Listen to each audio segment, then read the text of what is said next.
স্বামীকে খুশি রাখা একজন স্ত্রীর একান্তই প্রয়োজনীয় বিষয়। আপনাকে খেয়াল রাখতে হবে স্বামী কখন কি বলে, কি কাজ করতে বলে এবং কি হুকুম করে, সাথে সাথে পালন করাটাই একজন স্ত্রীর একান্তই কর্তব্য।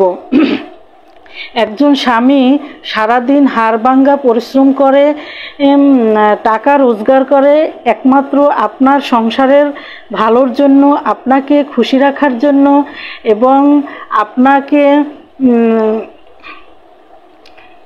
সুখী রাখার জন্য, সুখ দেওয়ার জন্যই স্বামী অনেক টাকা ইনকাম করে। তাই সবসময় সব স্ত্রীকে আমি বলবো শ্বশুর শাশুড়ি দেবর ননদ সব কিছুর ঊর্ধ্বে স্বামীর গুরুত্ব বেশি। স্বামী আপনাকে কি দেখতে পছন্দ করে, কিভাবে দেখতে পছন্দ করে, আপনার কোন কাজগুলো তার ভালো লাগে এবং ওইগুলো মাথায় রেখে সবসময় চিন্তাভাবনা করে আপনাকে সবসময়ের জন্য চলতে হবে এবং কাজ করতে হবে।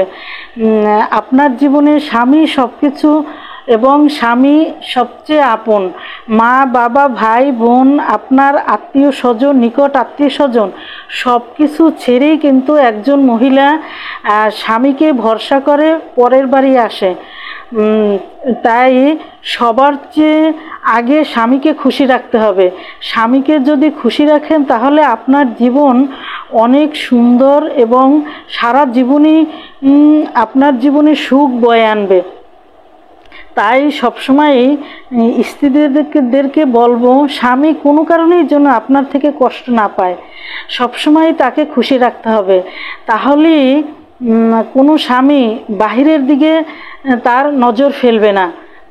আপনি যদি তার সব কর্তব্যগুলো পালন করেন এবং তাকে ভালো রাখেন, খুশি রাখেন এবং সে কি চায়, কোন ভালোটা সে চায় তার মন জোগায়ে যদি চলতে পারেন তাহলে আপনাকেও অনেক প্রশংসা করবে এবং অনেক ভালোবাসবে।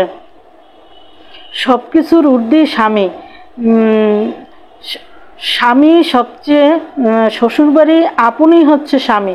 স্বামী যদি ঠিক থাকে তাহলে যে যতই বলুক, যত অত্যাচার করুক, যতই নির্যাতন করুক আপনার গায়ে কিন্তু কখনোই লাগবে না।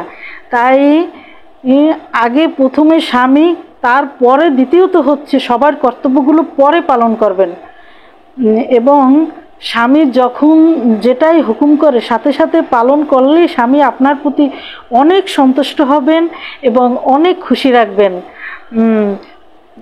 পরবর্তীতে আবার কোনো নতুন ভিডিও নিয়ে আসবো। আল্লাহ হাফেজ।